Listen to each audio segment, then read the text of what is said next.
find too challenging, but there's one principle on here that I am still learning. So believe it or not, that probably doesn't shock too many of you that I'm still learning. Hopefully you're still learning things. All right, first thing,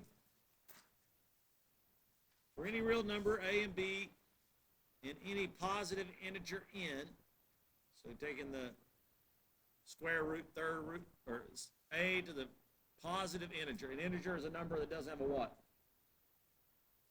You may remember, an integer doesn't have a integer doesn't have a integers don't have decimals. Or you're counting integers. So it's saying a positive integer. That means 1, 2, 3, 4. All the positive integers. So it says then A is an nth root of B. So a really simple example with that is 2 is a positive integer, A being the 3. 3 is a square root of 9. You can read it that way. That's all that's first saying. Nth roots, this is the square root of 9. Y'all agree? So what y'all were just saying with this year, you're saying 45 is the square root of 2025. 45 is the square root of 2025. Take your calculator for me and try this. Raise 7 to the 4th. Take your calculator, do 7 to the 4th, or 7 to the 1/4. It's 2,401. We're just getting started with notes, guys. If y'all just continue on, try not to disrupt class too much. Is 2,401. So you would say that 7 is the 4th root of 2,401. That's another way of thinking about that. All right, the next part of this notes, right here, this is kind of what we were discussing yesterday.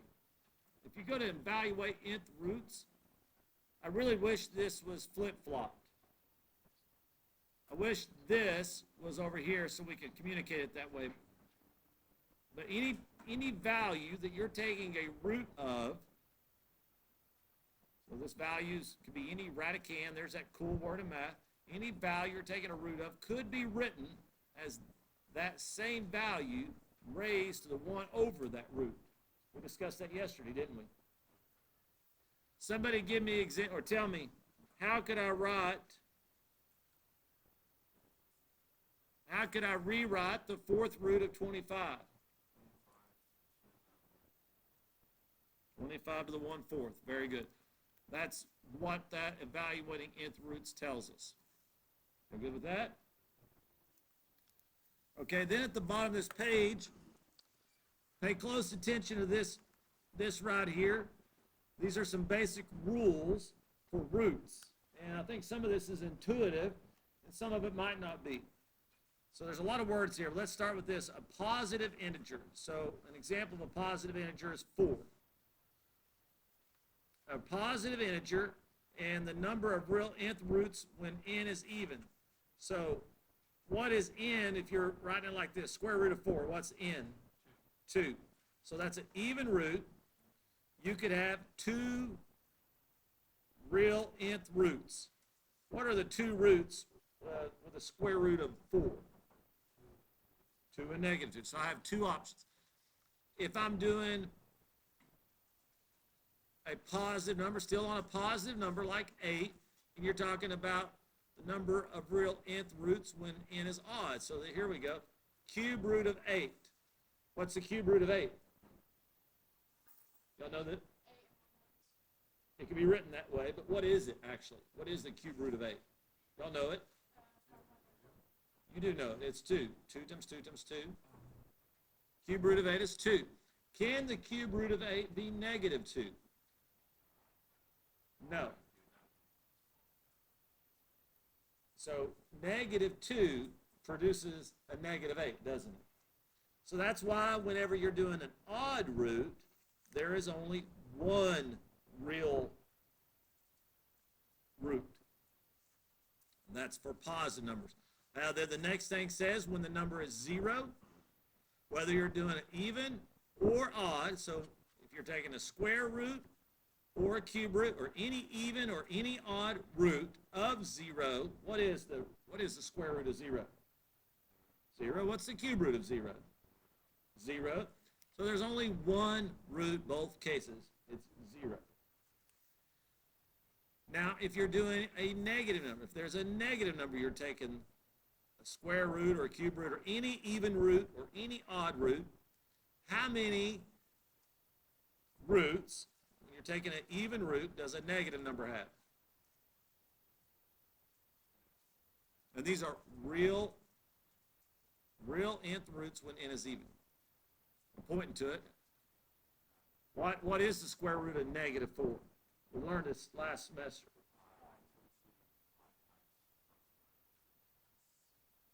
2i.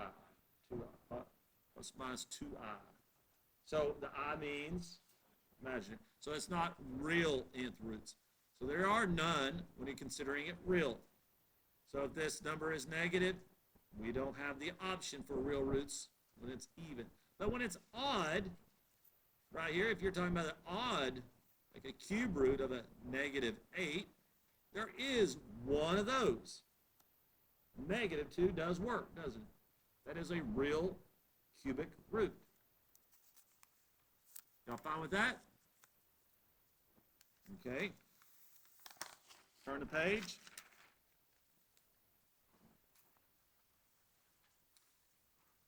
This, the real nth roots, it's more of what we were just saying. If n is odd, then a has one real nth root. If n is odd, anytime it's odd. So that's what we just wrote. N is odd, that's like the cube root of 8. Cube root of 8 is 2. There's only one of them. It can't be negative 2. Don't pay attention to this over here. We were just writing things earlier. If n is even and a is greater than 0, has 2 real roots. Here's n is even, any kind of square or fourth root or sixth root, any even root. And this is a number greater than 0, you get the positive and negative. Anytime it's 0, you're taking the square root or cube, an even root or an odd root. If n is even and a is 0, then a has one nth root. And then lastly, if n is even and a is less than 0, like we just said, it's no real roots, only in that case. Down here at the bottom, this is, to me, the thing that you have to, I get a little bit confused on, a little bit tricky, but there are times that you have to apply an absolute value bar. So let me show you an example. This comes out of your homework. You're going to simplify things like this. Here's an example for you. 81 x to the 4th. What root are we taking? The square root. So what do you think, how would I write the square root of 81x to the 4th? Any ideas? You may know the square root of 81. Does anybody know the square root of x to the 4th? X to the 2nd, very good. We don't have to apply absolute value bars to this one. I'll show you where you have to apply absolute value bars to your answer. Take one like this.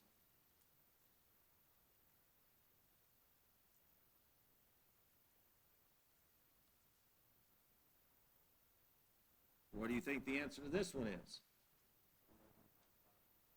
11 is the square root of 121. And you can divide right there. It's y to the 10th, and that's a 2. So you're right. 10 divided by 2, or y to the 5th, is its square root. Y to the 5th times y to the 5th does make y to the 10th.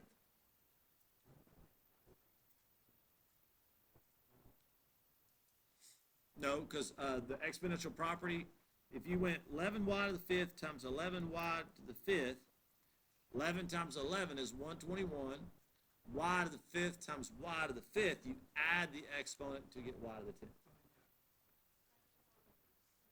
We multiply when they're stacked, a power on a power, like we were talking about yesterday.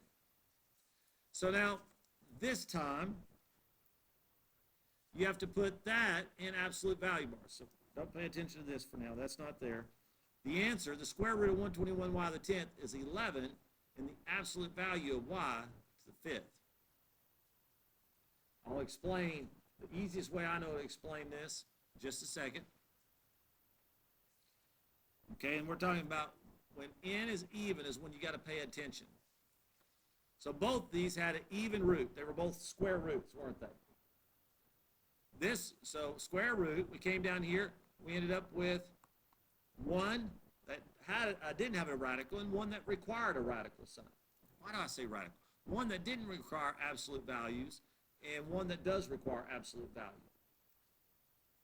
The difference is, what do you think the difference is in x squared and y to the 5th? That's right. If you take an even root and your expression has an odd exponent, you have to put absolute value bars on. I don't know if you see this, but it doesn't say that right there. You might write that note to yourself. When you're taking an even root and your expression has a variable with an odd exponent, that's when absolute value bars are required. So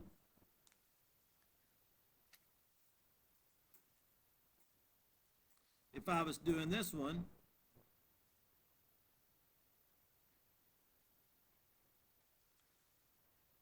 what is the cube root of 8x to the 6th? What do you think the cube root of 8 is? 2. What is the cube root of x to the 6th? That's right. Do we need absolute value bars around the x squared?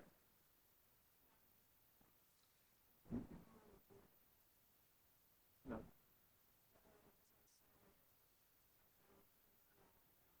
And so first thing you notice, if you're taking an odd root, absolute value bars aren't in play at all there. You won't have to worry about it. It's only when you're taking even roots and it's only around a letter or a variable that has an odd exponent. In your homework, you do not have to worry about absolute value bars on any of the answers of your homework. The one I'm showing you right here is one that you don't do. I'm just giving you an example in case you see it later on. All right. Let's do one example for me. Couple examples right here. You can use your calculator if you like. Here's something you might see. I might ask you for the cube root of that. Take your calculator. Tell me what you think it is. There's a couple different options to do cube.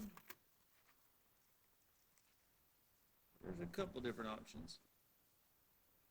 We can, on our calculator, we can hit control and the little house top, and it gives me, if you do control and the little house top, it gives me this radical where I can do any root I like. So if I put a 3 there, tab down, then I can do 0.001. That's one way. What is that, 0.1? Or, if I want to use exponential way, I could do 0.001 raised to the what? That's right, so 1/3. That's the other option. That remind you here, those are the exact same thing. It's just different ways of writing it. Okay? Try that one. 0.1 was our first answer.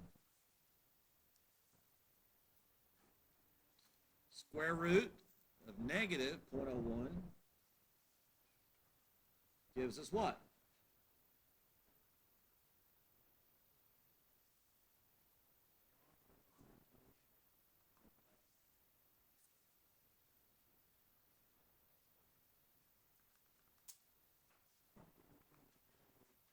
Oh, no real result. And that's to be expected. Uh, like we said in that chart we were looking at, if you're taking a square root of a negative number, or any even root of a negative, there's not a real solution there, is there? So in your homework, you'll just put not a real root or none, no solution there. That's all you got to do.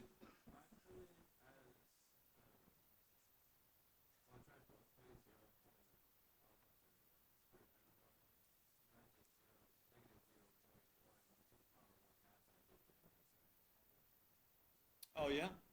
Hey, great. Oh, my goodness. This is great. I just realized something really awesome. James helped us learn something. I'm going to show you back to number 2 that we worked with here. If you do it one way, your calculator says no real. But wait a minute. Let's try it a different way. Let's go oh, it turned off. Turn back on. Let's go negative 0.01 raised to the 1 tab 2, and we get negative 0.1. Tell me, why is this wrong?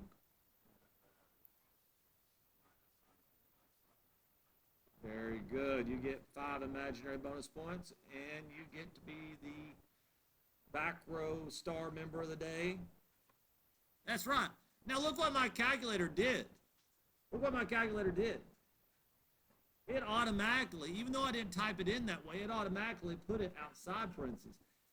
So here's another bonus question for someone else. 5 imaginary bonus points.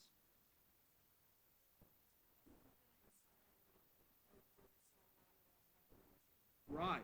What error, what am I assuming is going to happen first?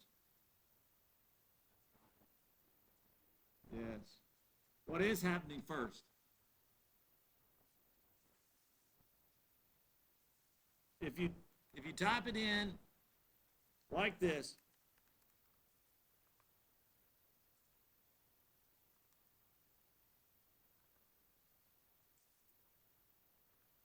what is happening first? Before it. Yes. What is that called? There's a thing we learn at PEMDAS. Very good.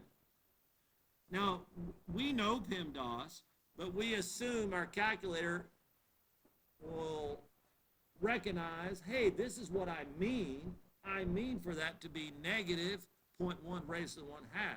I did not mean for that to be a negative sign multiplied to a 0.1 raised to a 1/2. The calculator goes, oh, no. You didn't put parentheses, so the calculator did this on its own. It says, I'm only going to go there like that, because you didn't tell me otherwise. That's what it assumed, didn't it? Which in that case, it's going to have an answer. It's going to take the square root of 0.01 and then put the negative sign at the end. So be careful. Be careful with your base. It's all about that base. Yeah, it really is. Okay. Last example, then I'll give you the homework.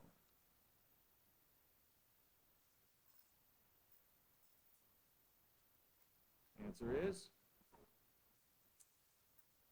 4 or negative 4. We got to account for the negative 4 there because it is a even root of a positive number. So don't forget, you can write it like that, or you can write it like that. All right, very good.